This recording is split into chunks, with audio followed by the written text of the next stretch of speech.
Parecia que a atmosfera havia deixado de se movimentar. Até os espíritos que perambulavam por ali estacaram para prestar atenção às ameaças de Marlon. Olhando ao redor, Alana percebeu quanto todos estavam assustados. Ela sabia que não era ele quem mandava ali.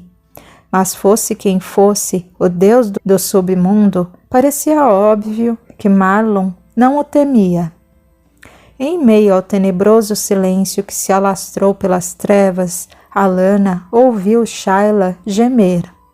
Ela continuava prostrada aos pés de Marlon, em atitude de submissão e constrangimento.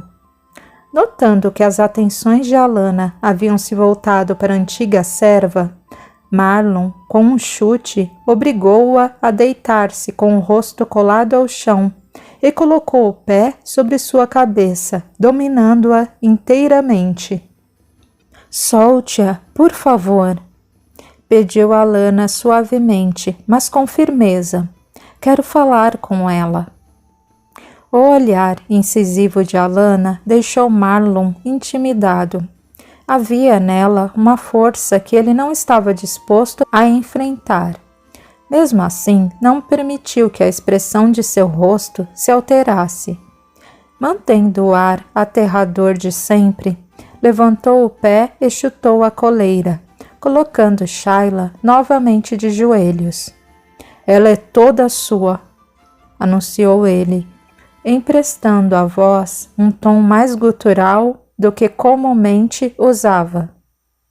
Alana agradeceu com o olhar e abaixou-se junto à serva. Shayla, chamou em tom compassivo, fale comigo. Ela não respondeu. Pelo canto do olho, endereçou um questionamento mudo a Marlon e abaixou a cabeça. Ela não tem autorização para falar, advertiu Marlon. Sua língua é um instrumento da perfídia que ela utilizou para delatar, matar e morrer. Ela está com medo. E daí? Todo mundo por aqui tem medo de alguma coisa. Quero falar com ela. Você não tem o direito de me impedir. Ao fim de evitar um embate, Kelvin puxou Marlon para longe das duas, obrigando-o a libertar Shayla de seu domínio mental. Quando ele se afastou o suficiente, ela venceu o medo e se atreveu a falar. Tomou nas suas as mãos da princesa e beijou-as, liberando as lágrimas e permitindo que os lábios descerrassem as palavras que havia muito a vinham engasgando. Perdoe-me. Por que, Shayla? Por que você me traiu? Eu não queria, soluçou ela, abaixando a cabeça envergonhada. Minha mãe a obrigou? Ela não respondeu a princípio. Parecia muito fácil transferir a culpa de tudo para a rainha. Mas Shayla sabia que não fora bem assim. Cartimando-a, impusera sobre ela um poder implacável que a aterrorizou. Contudo, Alana lhe dera a oportunidade de fugir com eles. Infelizmente, porém, ela fizera a escolha errada. Sua mãe foi persuasiva, respondeu com cautela. A decisão final, contudo, foi minha. Ela a ameaçou? Também, mas não foi só isso. Ela prometeu me recompensar. Se eu fizesse tudo direitinho, teria terras para cultivar, e meus pais não passariam mais fome. Shayla, lamentou Alana, de que lhe valeu a ambição? Estou arrependida, princesa. O sofrimento me mostrou a verdade. Sei que não mereço o seu perdão, não sou digna de mirá-la, nem sequer de falar com você. O que eu fiz foi uma covardia, uma traição. Por isso, entendo se você não quiser ou não puder me perdoar. Eu, no seu lugar, não sei se perdoaria. Não vou dizer que não senti raiva pela sua traição. Senti, e muita. Mas o remorso por ter, lhe tirado a vida suplantou o ódio. Não sou assassina, Shayla. Pensa que foi nisso que se transformou em uma assassina? É claro que não. Se você me matou, a culpa foi minha. Você agiu por impulso, motivada pela minha perfídia. Que mais eu poderia esperar? Nós duas cometemos erros, mas talvez os deuses estejam nos dando a oportunidade de corrigi-los nesse momento. Como? Através do perdão. Ambas carregamos nossas culpas, mas se conseguirmos nos perdoar, recíproca e verdadeiramente, talvez nos libertemos desse fardo e sejamos amigas outra vez. De onde estava, Marlon acompanhava toda a conversa, fingindo prestar atenção às palavras que Kelvin inutilmente lhe endereçava. Já não aguentava mais aquela cena ridiculamente sentimental. Mais do que tudo, sentiu o perigo da iminência do perdão. Ele desconhecia os mistérios divinos, contudo, intuía que ali, naquele lugar de sombras, o perdão era o inimigo que jogaria a luz para dissipar as brumas e mostrar o caminho aos que se encontravam perdidos. Bastante irritado, deu um puxão na coleira, atirando Shayla novamente ao chão. Chega dessa bobagem, grunhiu, recolhendo a corrente e arrastando a prisioneira até ele. Quando foi que você endureceu o coração dessa maneira, Marlon? Questionou Alana, sentindo a raiva ultrapassar o horror. Você costumava ser gentil com as pessoas. Engano seu, Alana, respondeu ele, encarando-a com hostilidade. Eu nunca fui gentil. Você é que me enxergava assim. Basta! Exclamou Kelvin subitamente.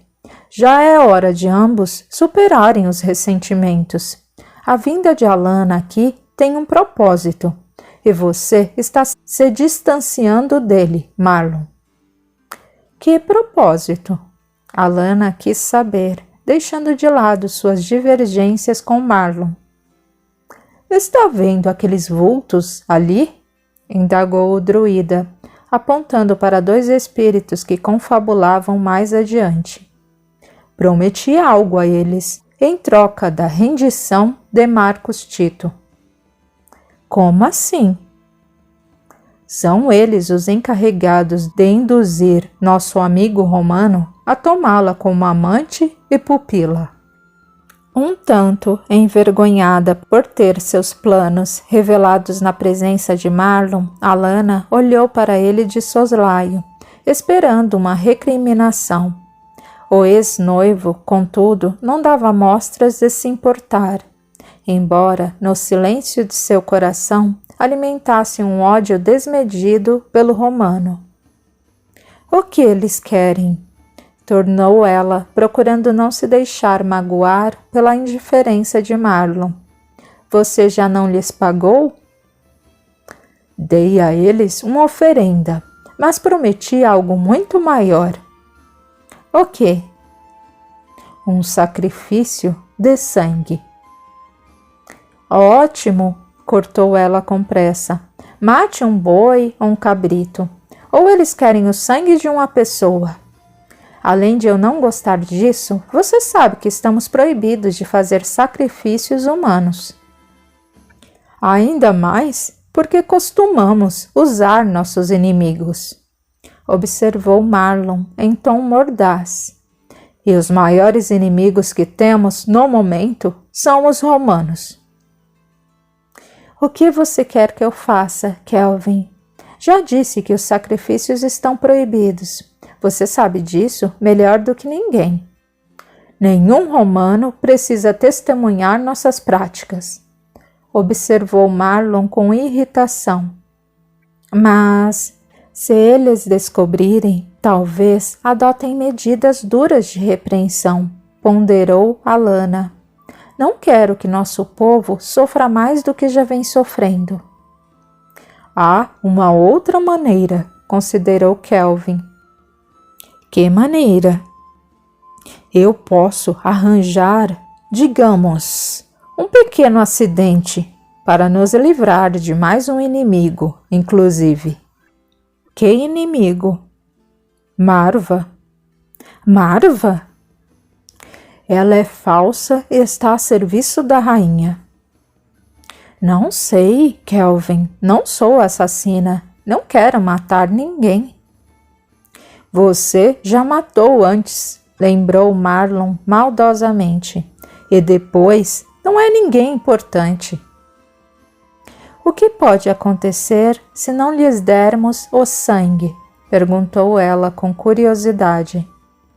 Eles podem desistir de nos ajudar, admitiu Kelvin. E Marcos Tito vai continuar rejeitando nossa linda princesinha, acrescentou Marlon sarcástico.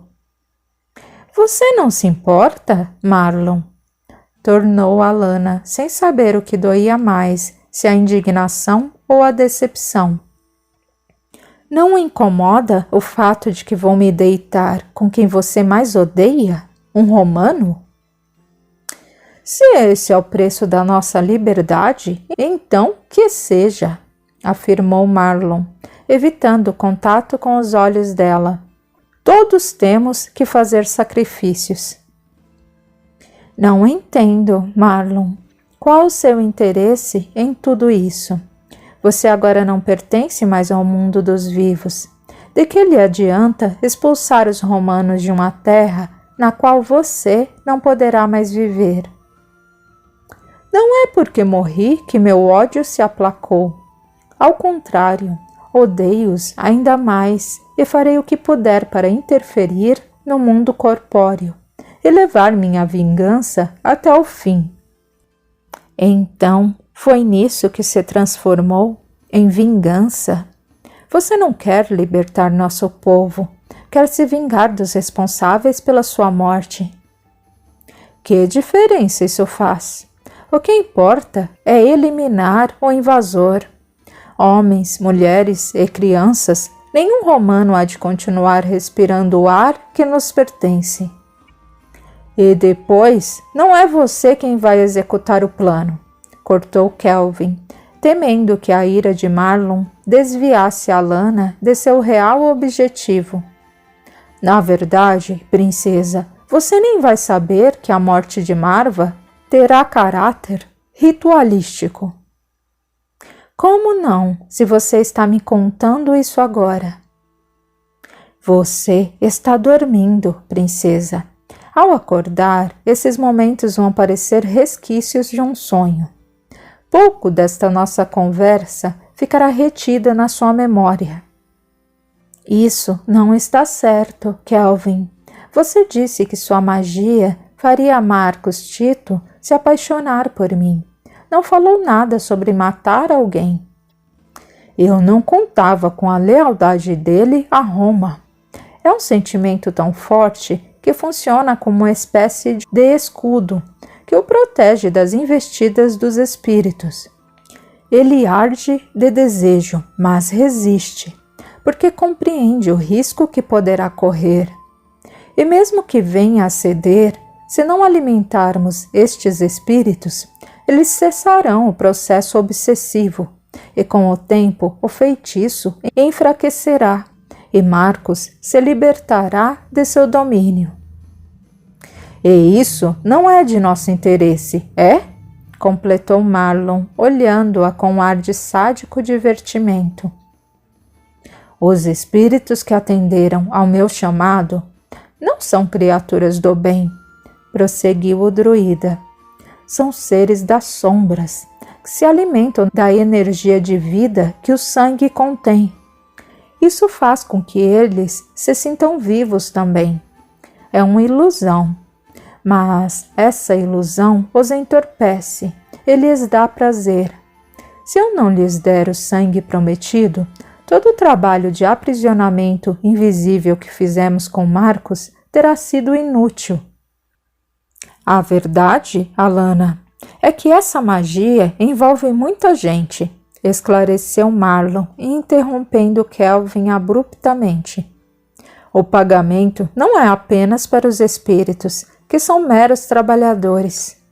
Esse Deus do outro mundo, ou Senhor da Morte, como Kelvin chama, que nada mais é do que um espírito poderoso, é o rei por aqui e espera receber sua parte em primeiro lugar.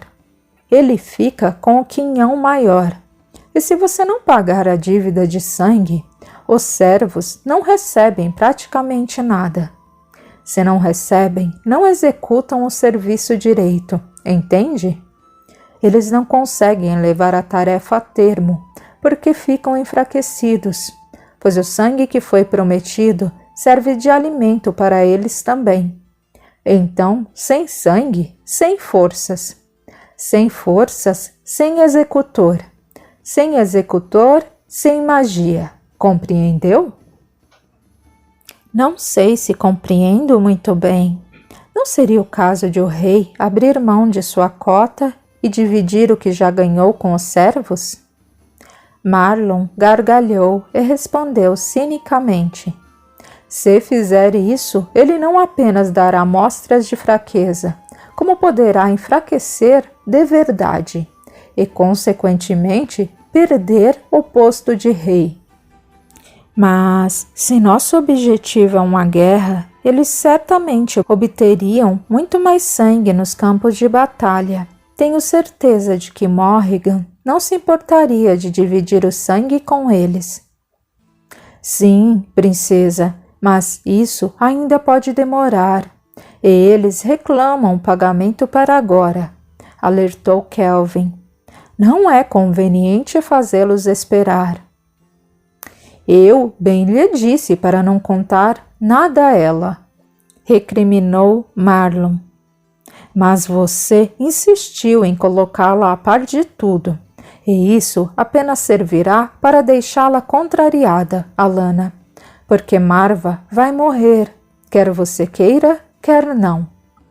Tem razão, concordou Kelvin, desapontado. Enganei-me com você, princesa. Julguei-a mais forte do que realmente é. Não vejo fraqueza em não concordar com o assassinato. Não é assassinato, é sacrifício. Se fosse em um altar, você não estaria reclamando. Engano seu, Kelvin. Minha mãe sabe que nunca fui a favor de sacrifícios humanos.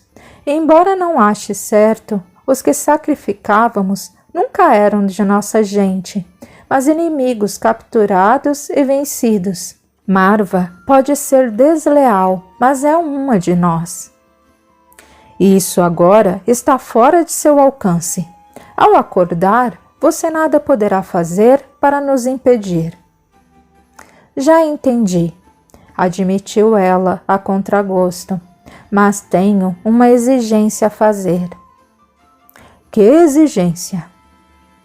Quero que Marlon liberte Shayla. Impossível, recusou-se ele com veemência.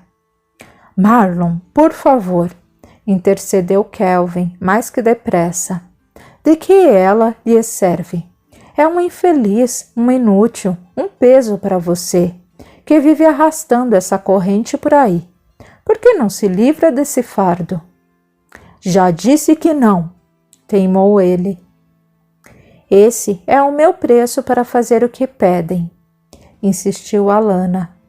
Ou você liberta a Shayla, ou pode arranjar outra princesa para seduzir o romano. Duvido muito, objetou Marlon com uma gargalhada.